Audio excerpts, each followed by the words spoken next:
भैया आज मौसम अच्छा है तो मैं ऊपर एक कप चाय बनाना जरा तवर चाय बनाएगा।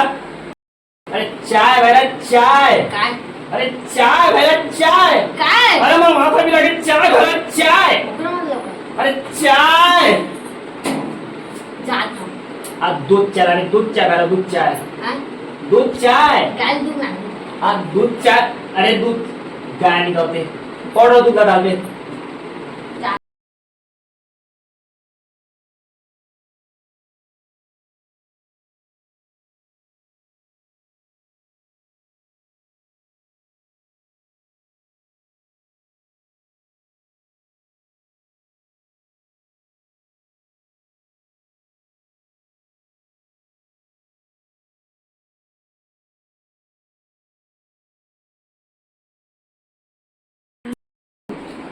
भैया पाउडर घुलत नहीं है। कैसे नहीं हो रही देख वही मेरे घुरबे करी हो।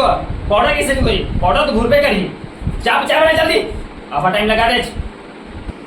भैया नहीं घुलत तो नहीं घुलत है। अब कैसे करो घुल भी नहीं करते पाउडर दूध गरम तो घुल भी नहीं करते। ए भैया पाउडर दूध कैसे नहीं घुरी हो। चल मैं आता हूँ ऐसे नहीं कहते देखा चल चल।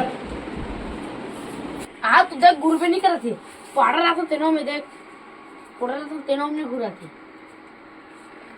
अरे भैया मूंग चूरे के पाउडर थे हमारा डालता है दूध पाउडर डाल दूध पाउडर। अरे तो चक्कर में नवा बनाने लगी। अब मैं बना भी नहीं करूँ भैया बुलाए नहीं मैं जाता हूँ। भाग भाग ये सारे भाईराना का काम जोंग दिया। ये तो दूध पाउडर डाल के मूंग चूरे पाउडर डाल दे हट फेंकन दे साले ला। अब मोला खुदे बनाने लगी चाय सारे भैया है। हे फ्रेंड्स हमारे चैनल ला लाइक और सब्सक्राइब करे पर मत भुलाओ। ये नानकुन भैरा कलाकार बहुत बढ़िया है बहुत बड़े एक्टिंग करी और हमारा बहुत सपोर्ट करूँ। बहुत बहुत धन्यवाद।